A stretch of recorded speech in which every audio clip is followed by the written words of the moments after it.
All right, welcome to the Krug Show, everybody. And joining us this segment on the Krug Show is Trey Goodman, wide receiver for the UTEP Miners, getting ready for the upcoming NFL draft. Trey, how are you?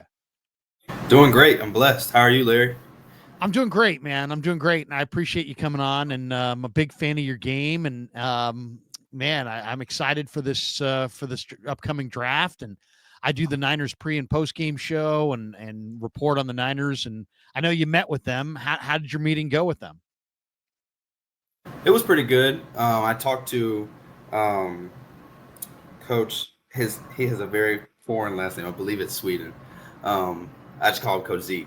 Okay. Coach Z. I talked to him. He came to UTEP during this fall season, and then he also I also saw him. We had a pretty good talk there at the Tropical Bowl as well in Orlando. So it went really well.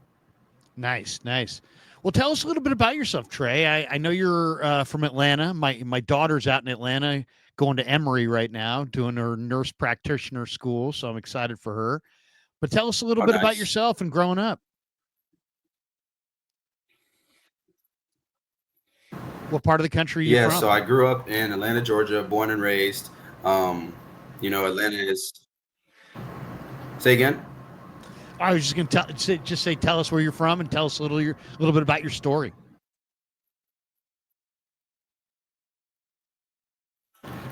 I grew up growing up in Atlanta. Played football. Played three sports: football, baseball, and basketball. Um, at a very young age, started out. My parents were kind of just throwing me into stuff, and I just clung to it, man. It was awesome. I enjoyed it, and so naturally, just growing up, it was just what I love to do. And so, growing up in Atlanta, like I said, I played sports all the time. I was an athletic guy. I was always like an outdoorsy kind of guy. Um, Growing up with my parents, I love to be in the city. I'm a city boy at heart. I enjoy like riding down the highway and seeing the skyline and those sort of things. Those are the things that bring me joy. And then another thing that's big is I really, really love music. So before I came to Austin P, um, I was getting recruited throughout the process.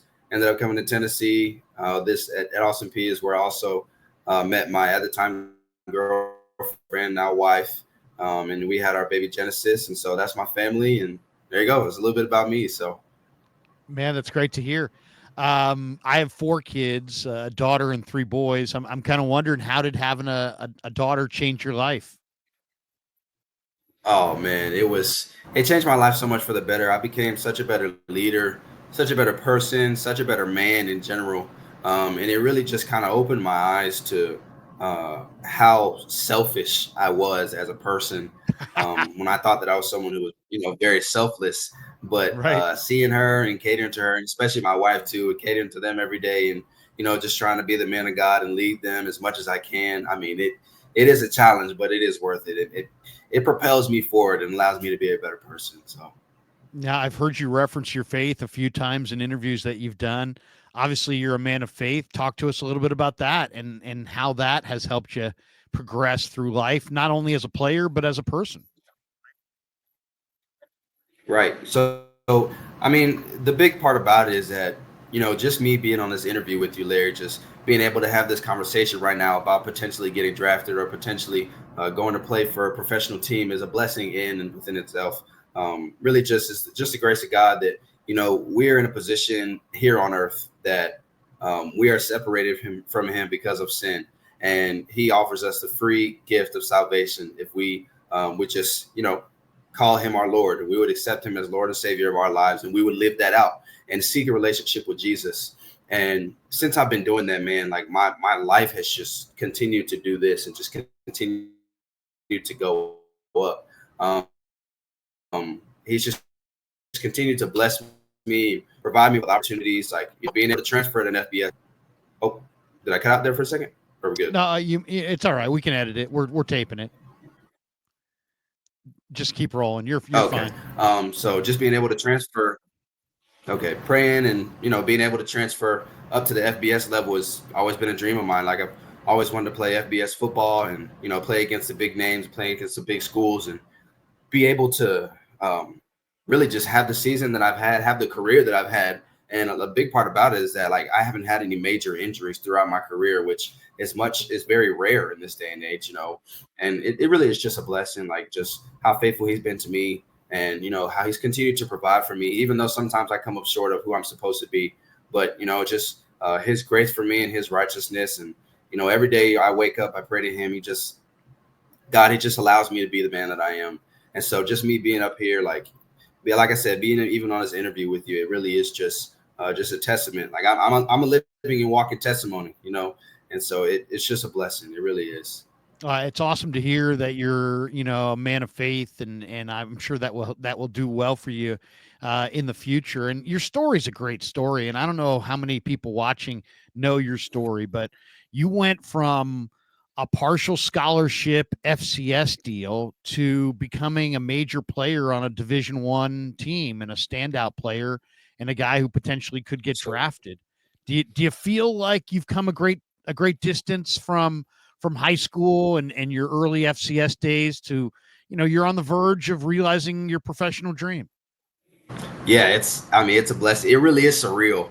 Like I was thinking back the other day, like what would my younger self think about me right now? And Right. I was like, dude, if I could talk to my younger self, his jaw would drop. He might even mess around and faint.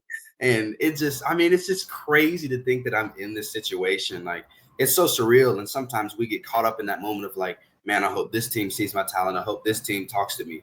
But at the end of the day, just, the aspect of being recruited and being looked at from professional scouts it's just mind blowing. Like I've gotten to the point where it's like, you know, a lot of times we talk about being in that 1%, the only 2% of high school football players go Division I.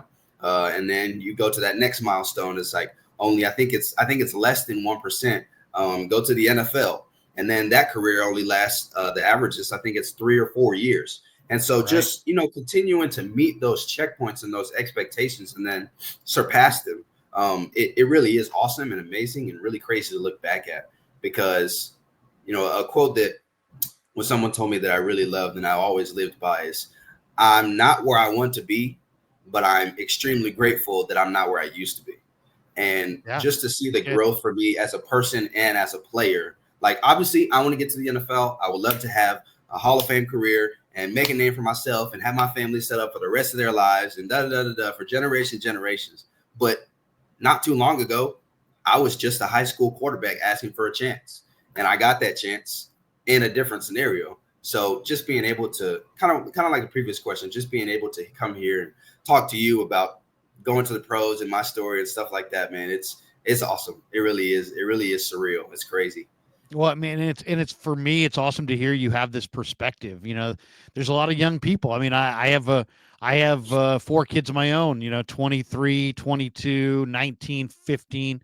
And it's hard to have perspective when you're young sometimes. And it seems like you have everything in perspective. You've been playing football probably since you were what, 5 or 6 years old, and you played quarterback until what, junior year of high school. So, I mean, talk to us a little bit about that. I mean, I personally, as a former scout, like to see guys who are quarterbacks go on and play other positions if that's the way their route goes. It tells me, man, this guy can think the game. This guy was trusted by, some head coach to run his entire program. Yeah. Talk to me about playing quarterback and transitioning to wide receiver. Yeah, so I started playing football when I was 5 years old, and from that very moment, I played quarterback. The only other position I played is on defense when I played either a corner or a safety. And so playing quarterback all throughout youth ball, up to middle school, up to high school. My first high school, Lakeside High School, started quarterback there. Played there for 2 years, and then after my sophomore season, I transferred to Norcross High School in Gwinnett County, Georgia, and I was a quarterback there originally. So when I got there, I transferred right after spring break. So I was there for spring ball. That was when spring ball started. So I was there for all of spring ball, all of summer, 7-on-7s and stuff like that, and then leading up into the season. So I had a pretty good spring, getting to Norcross, adapting and things like that, understanding the playbook and their program and the way that they ran things. And so when I transitioned, or not before I transitioned, I actually won the starting quarterback job at Norcross in what we call the Corky Kell Classic. We play in Mercedes-Benz Stadium, and I played a decent game. I played okay, not well enough for us to get the win. We played against another perennial powerhouse in Georgia, the Walden Raiders, and it was a pretty good game, but came up short. And so, long story short, I ended up getting benched, and for the next 5 games, I didn't play a single down. And I was on the sideline just frustrated, really, really just frustrated. And I was like, man, I'm not playing, but my team is not winning. It's like I know that I have my God-given ability to be able to contribute to the team. And for us to be not having success and me not contributing was kind of frustrating. And I kind of had to humble myself and realize, hey, God gave you these gifts, but that doesn't mean it has to be used in only one way. And so after praying and talking to my coaches, I actually asked to switch positions. I ended up switching positions. I actually went down to junior varsity, I think the 4th or 5th game of the season, to get some reps at receiver and really get those live game reps and understand what it's like. And then after a few games there, I came back up to varsity, was playing receiver. And my first high school reception, because we were in the same region, my first high school reception was against my former high school, was against Lakeside High School, which was a total full circle moment. So it was really cool just adapting. And the good part about it is that transition, it allowed me to see the game from a whole different field. Because obviously when I'm at quarterback, I'm dropping back and I'm looking first progression, second progression, third progression. And I'm like, all right, I need him to be right here when I hit this point of my drop. So as a receiver, I'm like, okay, he's looking for me to be right here when he gets to his third drop and hit. So I got to expedite my route. I got to get to the spot. I got to figure out what I need to do so I can be where he needs me to be.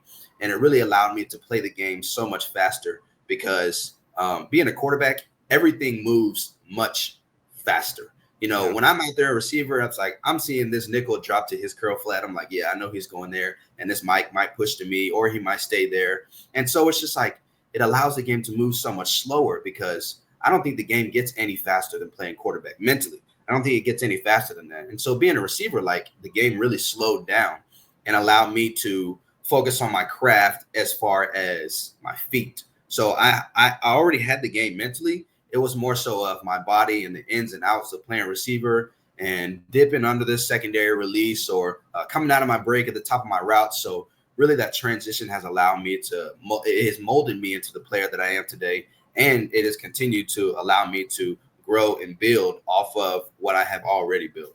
When I knew we were going to have you on, I don't have anybody on the show if I don't like them, but two, if I don't watch them, right? I got to watch them first.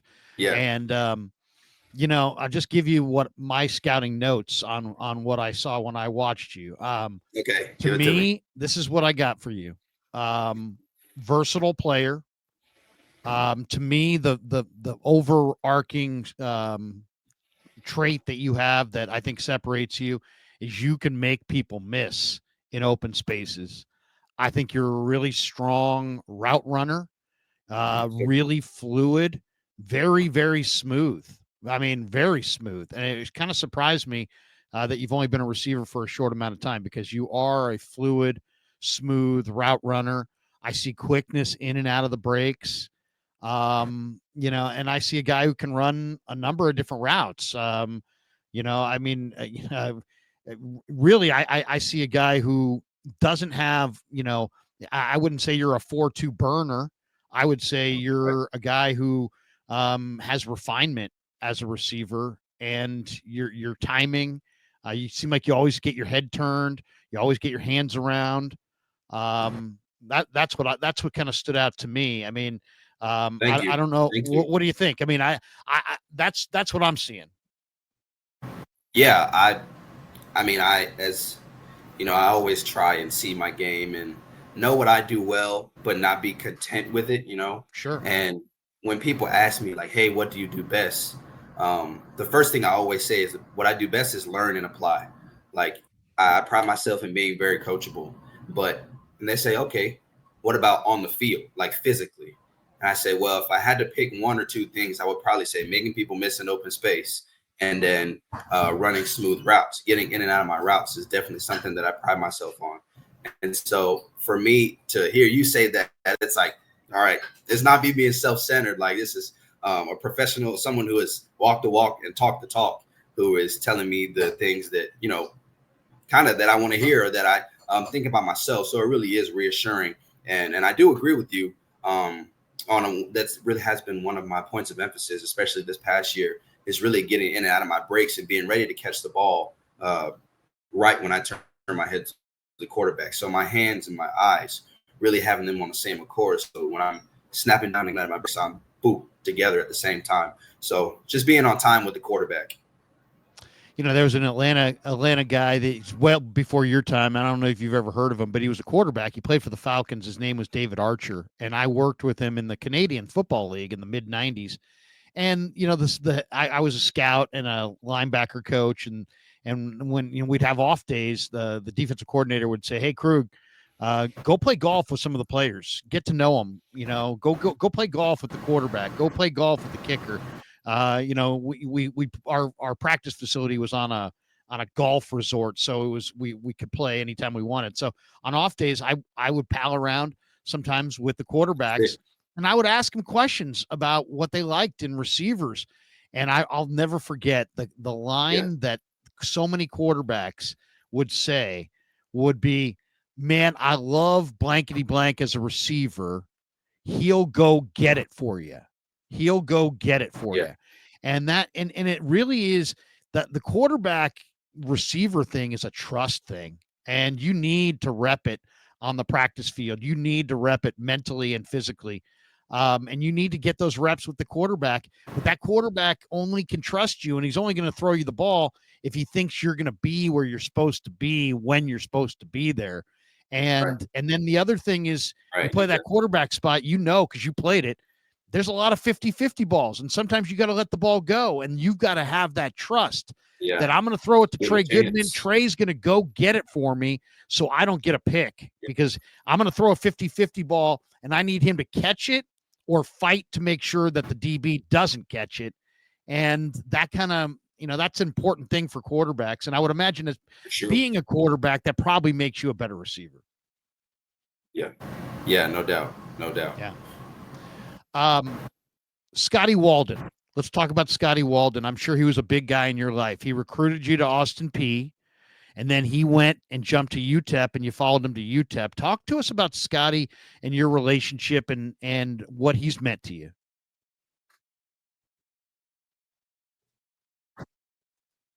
Kind of like how before. Go ahead. I started out. Oh, am I good? Okay. No, we're good. We're good. Sorry if I keep cutting in and out. I mean, no, I think our connection. We're getting bad storms now, but our connection may not be great, but it's fine. We'll edit it all. Okay, cool. Coach Walden, man, he's like I said, he took a chance on a former quarterback that has switched positions 5 months before National Signing Day, and you know he saw something in me that I didn't even see in myself. Huge shout out to him and Coach Austin Silboy. They recruited me, developed me as a player, developed me as a man as well. And so, like you said, started out on partial scholarship at FCS at Austin Peay. And he was talking to my parents on our our Zoom meeting. It was my official visit. That was we were on a Zoom meeting just like this, and that was my official visit. And so when we were talking, we had our conversation. He had any questions for us. And then my parents asked, you know, like stipend wise, scholarship wise. And he told us up front, he said, "I will be honest with you, because we got onto the scene to you late," which is what was huge from him, is that like he made it to where it's like it was his mess up that they didn't find me earlier. And that just like made me feel so wanted. And so when he said it was because we came onto the scene so late and we signed other players before you, we only have so much room left in our roster, on our scholarship roster with our scholarship players, especially because this is the COVID year. So you don't know whether or not some people are going to stay back with the extra year that they got. And so he's like, "I will be honest with you. We only have 80% to give you. But if you come in and perform and buy in how I expect you to, then you're going to be on 100% scholarship in no time." So we come in, have the summer, fall season, and then spring. Time comes around to renew scholarships and exit meetings and those sort of things. He tells me, you know, the things that he felt like I could do better, the things that I do well. And at the end of the exit meeting, I was like, you know, I didn't really want to bring it up to him, but he brought it up. And so at the end of the exit meeting, I was like, "Man, I really didn't want to bring this up to you." And he asked me, he was like, "You got any more questions?"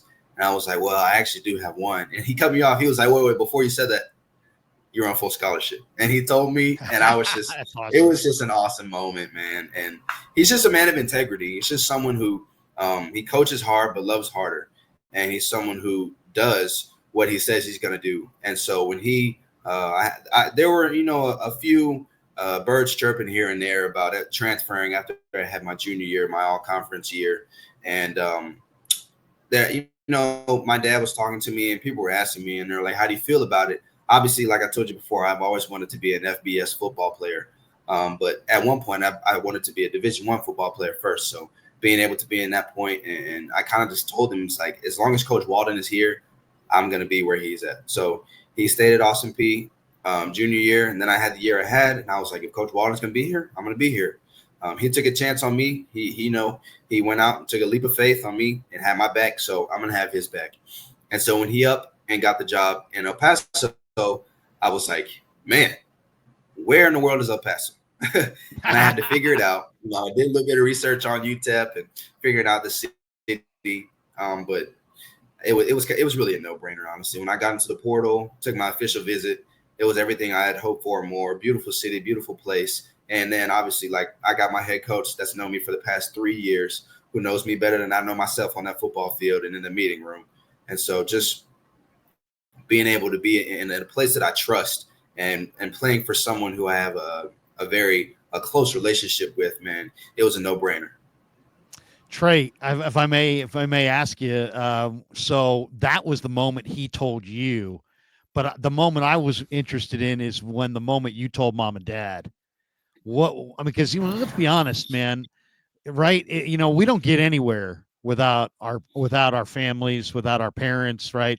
Dragging us, Yeah. driving us to and from practice, and we need this pad, we need that, and who's going to do it for us? It's mom and dad. So that was a great moment for you, but it was an awesome moment too for mom and dad, and I'm sure you knew that. What was that like when you told your parents that you got the full ride? I mean, that had to be a huge, awesome celebration. Yeah, so I actually sent out a Twitter, what was Twitter, now X. I sent out a post, and I usually don't post a whole bunch, but I posted and I was like, man, I'm super excited about this. I have to, show this publicly. And it was that I've been put on full scholarship. Like, I lifted the burden of taking out loans or financial debt. I lifted that off of my parents' shoulders. And for the next 3 years, like, they're not going to be paying any money. My college tuition is paid off. And man, it was such a reassuring feeling. And both of my parents were so excited. My mom broke down in tears crying. My dad was hooting and hollering, celebrating around the house, man. It really was an awesome thing. When I called them and told them, I called them first thing after that exit meeting. And my mom, she didn't cry. I mean, she didn't speak for like 3 minutes on the phone. She was just bawling, just bawling. And my dad was like, he was yelling, he was screaming, he was like, let's go, man.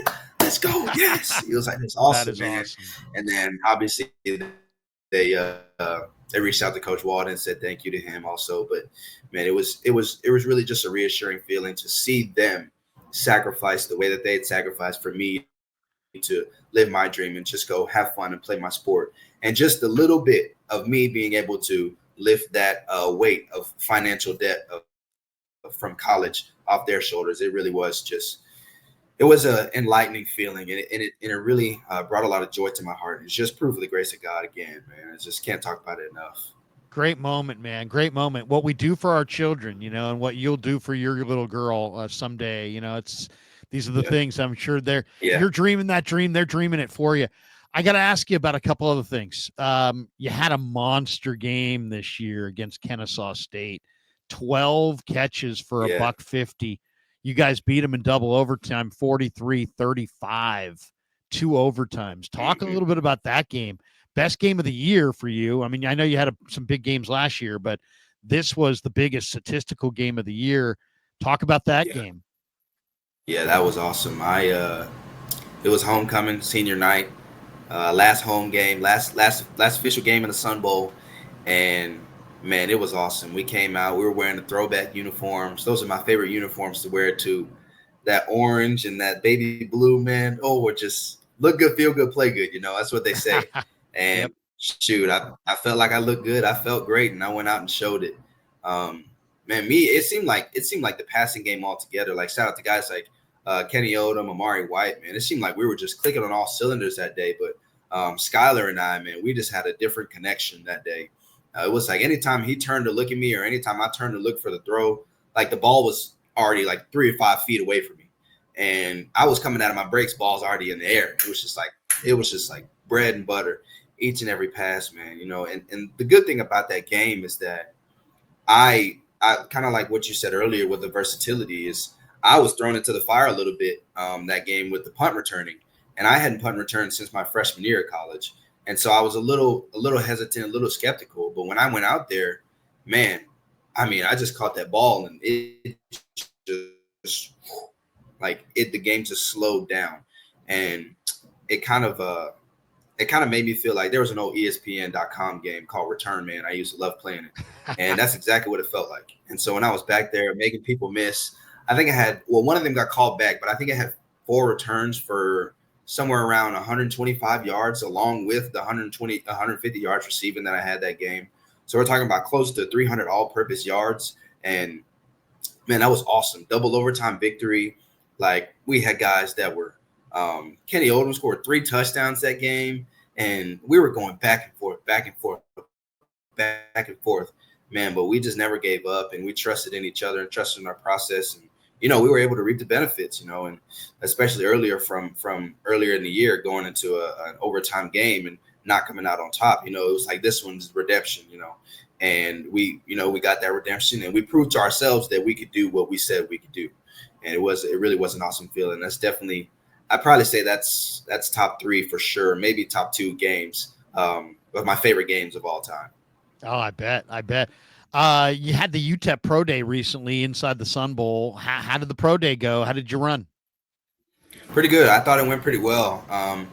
I surpassed a lot of my milestones that I had for myself. My 40 was a 4.6, 4.27, 5.10, 5 drill, 6.82 on my 3-cone on my L drill. That's and then number. I jumped 37.5 on my vert. That's a great number.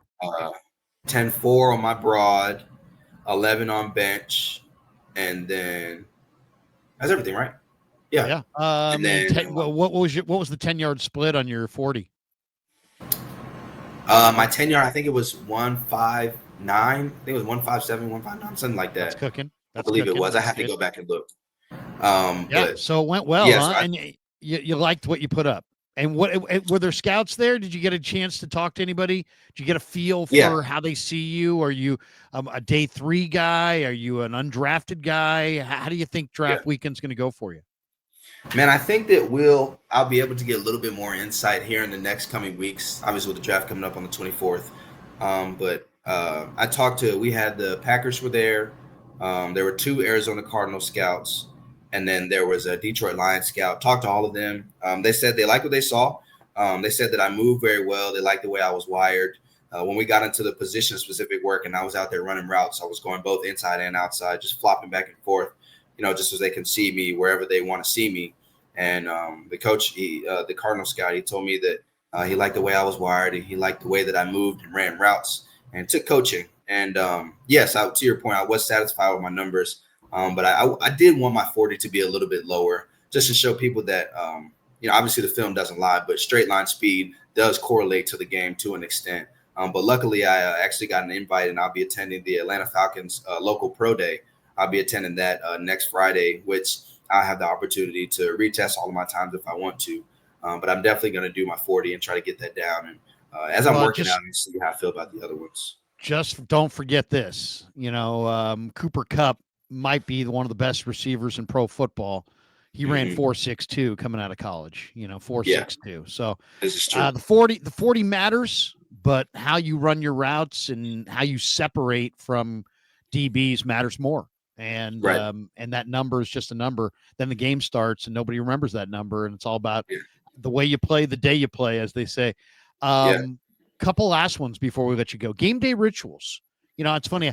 I talked to so many of the 49er players about their game day rituals. And I remember Ray McLeod told me that, he was a big 50. Yeah, he goes big 50 Cent fan. And he's like, Yeah. man, I like to go in, I listen to my favorite 50 Cent riff. And I'm like, what is it? And he's like, man, I love High All the Time. Yeah. so it made me laugh. But so, yeah, so that's what he does. He goes out and I mean, a lot of receivers, they'll come out, they'll test the turf, make sure, it's not slippery, make sure you got the right shoes on, the right cleats, you got a bunch of different cleats. Make sure you got the right ones on. Make sure the surface is to your liking. Generally, guys will go back, maybe have a little snack, let's listen to a little bit of music, and then come out and get their mind ready to go. What kind of pregame rituals have you had? In your two stops in college? Yeah, so pretty similar to what you said. Honestly, when we get to the stadium, whether we're playing home or away, if we're home, I'll be able to walk the field with just my turfs on, Yeah. with just my flat shoes. But if we're away, sometimes we might not have time. But usually, what I'll do is I'll go out, I'll do my knee, my ankle mobility, and then I'll do tiptoe walks around the field just to warm my feet up. And in that time, I got my earbuds in. Well, Ray McLeod's 50 Cent, I gotta listen to my gospel music. Because Okay. when I'm on that field, man, like I get not anxious, but I'm just in this moment and feeling like I'm living the dream. I'm about to go play football for 60 minutes against an opponent who's trying to stop me. And naturally, as a man who's someone who's prideful, we play the game, and it gets me going. But one thing that coach says all the time is that, hey man, you don't have to be ready to run through the brick wall 2 hours before kickoff. And I have to remind myself of that. And so he says it's a gradual buildup. So that's exactly how I treat it. So when we get there, I'll walk the field, have my gospel music on, get a feel for the turf, warm my ankles and my knees up. I'll go back in, put my cleats on, and come back out. And at this point, I'm probably listening to like pop music or like a little bit of R&B, a little bit faster than gospel music, but not like ramping it up to get ready to play. And so at this point, like I'm catching football, getting used to tracking the ball in the atmosphere, seeing the stands, finding the shot clock. Back when I was at Awesome P, I was the placeholder, so I had to know where the shot clock was for our PAT and our field goal. And so finding the shot clock, being able to track the ball with the stands in the background, certain things like that. And then I'll start getting my knees ready and running routes, getting a couple of breaks, visualizing myself breaking on the turf, catching a ball, turning upfield and scoring, visualizing myself scoring touchdowns, all these things. And then I'll go back into the locker room. At this point, we're putting on pads and stuff. That's when we start to ramp it up. Like I'm playing some of the rap music, some of the heavy metal, just listening to things that are, louder, hit a little bit harder than those things to kind of get, to let my body know that, hey, it's time to ramp it up. You can get ready to go play now. And then I'm putting on my pads. We're going out. We're doing specialty. We're doing skelly. We're doing team. And then shoot, next time we touch that field, it's time to ramp it up. It's go time. And so it's kind of like mine is very, very gradual. It's a very gradual build up with what I'm listening to, what I'm telling myself, what I'm putting in my mind, along with what I'm doing on the external with my body. So yeah, I think that's probably the best way to go. You don't want to burn too much energy with excitement early. right, Gradual's good, and then the visualization can be really powerful. I mean, yes, I know there's a lot of players that do a lot of visualization. I talked to Brock Purdy last year about his preparation. I'm like, what's your prep like? Because Sam Darnold and some of the other quarterbacks were like really touting his preparation as outstanding. So I yeah, asked him about it. I said, what is your prep? And he's like, you know what? I go through every single play that we have on our chart, and I that's really go good. through all the different coverages that potentially could be thrown at me, all the different looks. And I don't finish doing the mental reps until I have an answer, until I have a Yeah, solution yeah, I have a counter wow, for everything. And it's like, it's labor intensive, and it takes a while. And, wow, it's not in there, and it's funny because Sam Darnold's like, you know what? I never prepped like that. Once I saw Brock prep like that, I realized he's like, more so than even being in Shanahan's offense, it was being able to have a close proximity to Brock's preparation and the way yeah, he goes through it has made me a better player. And then he went to Minnesota last year, made himself a ton of money, and now obviously he's the yeah. starter in Had a Seattle. great So year. I guess I'm a big fan now of that. But is that? I mean, it's a little different for a receiver than a quarterback. Granted, he's got Yeah, the ball in his hands. He's got to say, hey, if they do this, what do I do? What's my exactly, action? What's my exactly, reaction to every action? Your exactly. thing's a little different, but in some ways, it's very similar. Yeah, yeah, for sure. Yeah, it's a little bit more. It's got to be a little bit more instinctual as a receiver. It's because there's so much that you can No time only. to think. Yeah, exactly. They can only give you so many different looks. Whereas in the Right. quarterback, it's like it's kind of the opposite. Like you have to be ready for every single look. And so yeah, there's a little bit of similarities, but it is different in a way. How cool would it be to be catching passes next to Brandon Ayuk and Ricky Pearsall for a Brock Purdy? I mean, have you given yourself? I mean, I know first of all, did you grow up a Falcons fan? You're probably a Falcons fan as a kid, huh? So this is my thing. I grew up a Pittsburgh Steelers fan, but I love Okay. to watch the Falcons play. But I've always been a Steelers fan. So if you're when you picture yourself running around on an NFL field, you're wearing a Steelers jersey. Yeah, I am. I That's have been. awesome. I have been That's for the great. past 15, 16 years. Yeah. Yeah, no, that's good honesty. Um, okay, this is a question I ask all receivers. Okay. What's your favorite route? I mean, some guys, believe it or not, some receivers like the DK Metcalfs of the world, they don't even run the full route tree. I mean, they're running go routes, they're running fades, they're running corners, they're running, Yeah. down the. He's not running ins and outs and everything. Not every receiver Yeah. runs the full tree. Did you guys run the full tree at UTEP and Austin P? And what's your favorite route? You We got to have one. ran a we ran a decent amount of. I'd say we run a pretty balanced uh route tree for the most part. Mm-hmm. We didn't run a whole bunch of corner routes. We're starting to implement that more now. But yeah, it was really balanced and not only in the slot, but inside and out. So we'd motion guys in and then have them run the slots, or we had different formation adjustments just to get the matchup that we wanted on whatever defensive back or linebacker that was. So everybody had to be able to run pretty much every route, and they had to know the playbook like the back of their hand. And so when I talk about some of my favorite routes to run, I'll start from the slot. One of my favorite routes to run is what we call an option route, or a lot of people call it a choice route, where Yeah. you're just mano the defender. You get up there, kind of hezzy a little bit, and then basically you make them show their hand, whether they're going to go out, go in, or if they're just going to sit with you, and then you'll know it's man coverage. But basically, you're breaking in, out, or you're sitting in that hole, in that little soft spot in that zone, and just sitting down, make yourself available to the quarterback. I love running that route because it's instinctual, like we were talking about before, and it puts you in a place where if you're covered up, it's your fault. So basically, you don't get open, then it's on you. And in the slot, another one of my favorite routes is kind of like we called it cross, but it's like that deep over. It's kind of like the under one, over two, Mm-hmm. flatten it out on the other side of the field. Um, and just because like that allows me to kind of weave through the defense while also showing my ability to have breakaway speed from whoever may be trailing me, or find that soft spot in that zone and just make myself available for the quarterback on the other side of the field. And it gives me a little bit of time because usually that's the second to third progression. And then if we transfer over to outside, one of my favorite routes to run is a hook or a comeback, one of the two. Some people run it where you turn inside, some people run it where you turn outside. It all depends. Kind of a But hook or variation of comeback, the go, like a yeah, off the go route, sort of. exactly. I Yeah. can get a good release off the line, sell the vertical. I mean, got my head down, I'm running.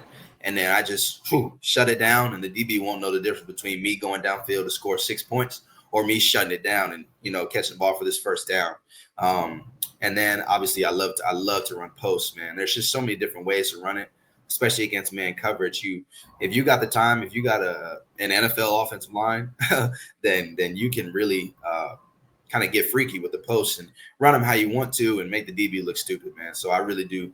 I probably say like a comeback or a hook and then post route from the outside.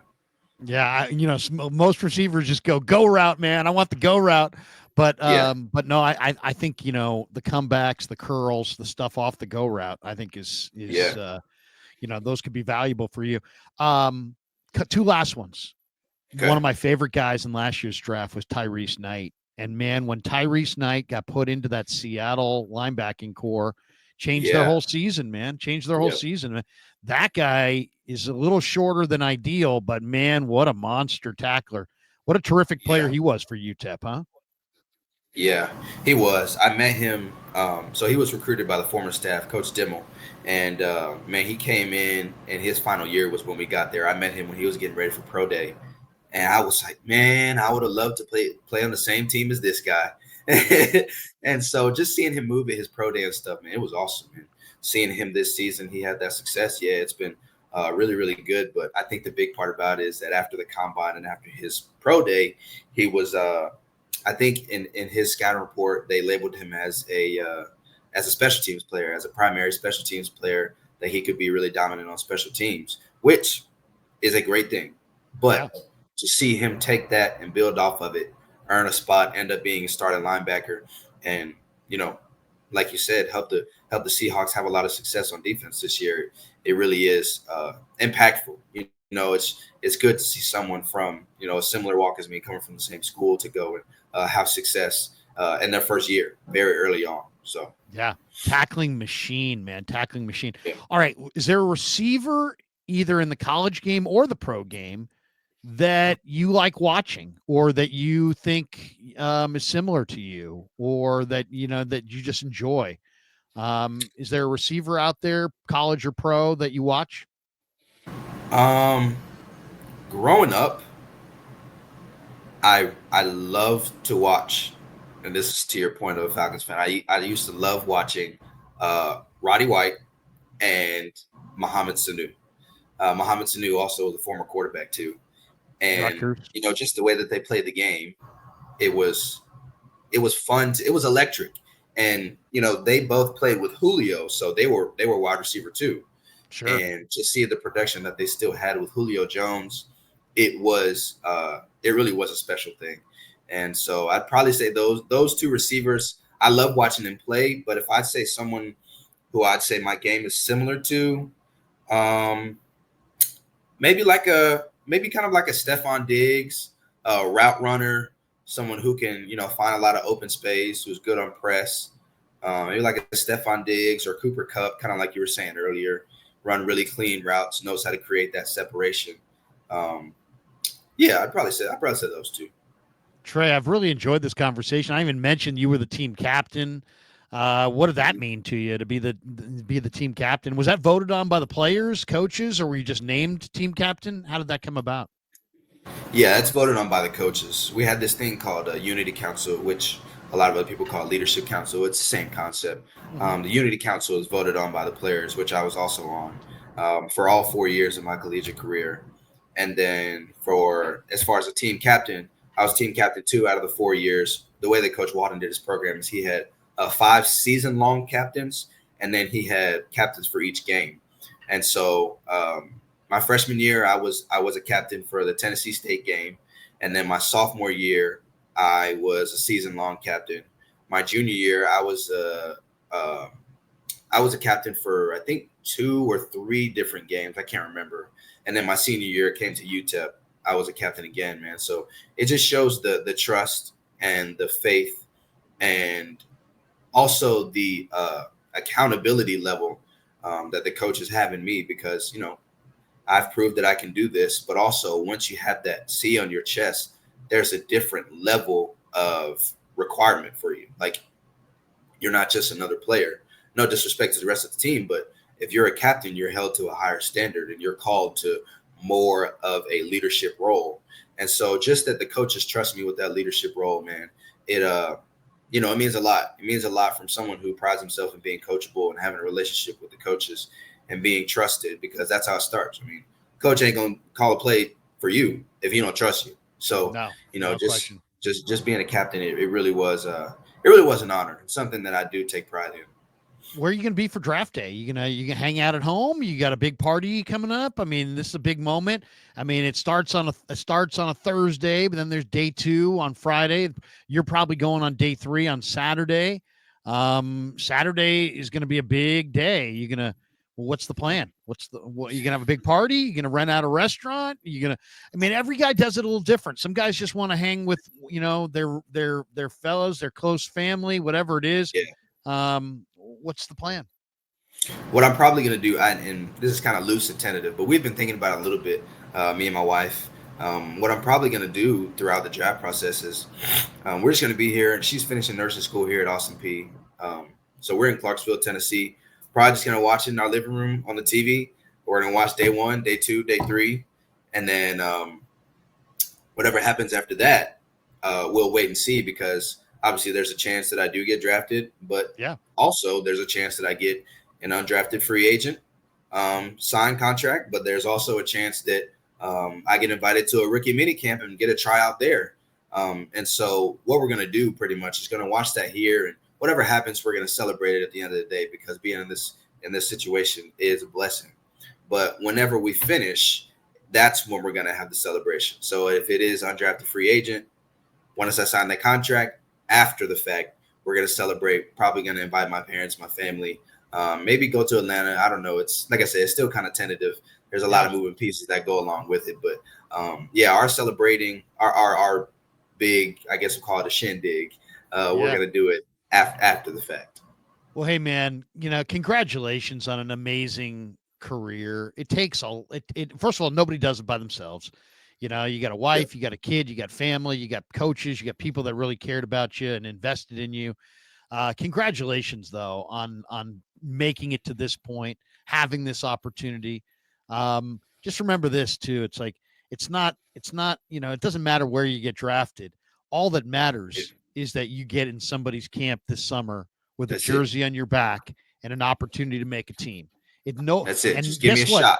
Guess what? When I go to training camp and I see, guys run by, the guy who's a first round draft choice runs out on the same field with the same uniform as the undrafted guy who was signed 30 minutes before practice. And when that practice starts, they're on equal playing field, and you got a shot. And that's all. That's really all that you want, right? You've been wanting a shot. You're going to get your shot this summer in somebody's camp. And all I would say to you is hit it out of the park, man. I wish you nothing but success. And it was really an enjoyable conversation.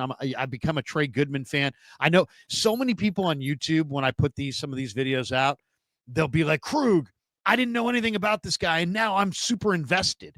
And that's why I love doing these interviews, because, it's like watching the Olympics. It's like, the Olympics, if we just saw the events, we would care this much. But when we see this guy walked in snow uphill to get to practice, practice speed skating in, Finland or something, and all of a sudden you're like, whoa, I got to watch this. You're invested. Same thing. Yeah, the fans, when they start to learn your guys' stories, when they start to figure out, man, this isn't just you snap your fingers, you're in the NFL. There's a lot of blood, sweat, and tears. When they figure that part out and they get invested in you guys individually, man, they start to really, really start to root for you guys. So if you could go back and look at some of the other interviews I've done with the college players, it's like, a lot of people in the chat or a lot of people in the comments are like, man, I'm really invested in that guy. I didn't realize this was his backstory. So anyway, I just want to say thank you for coming on the show and sharing your story. And man, we're rooting for you. We're wishing you luck on draft weekend. Thank you so much, Larry. I appreciate it, man. Thank you for having me on. Trey Goodman, everybody. Have a great day. And once again, thanks for supporting the Krug Show on YouTube.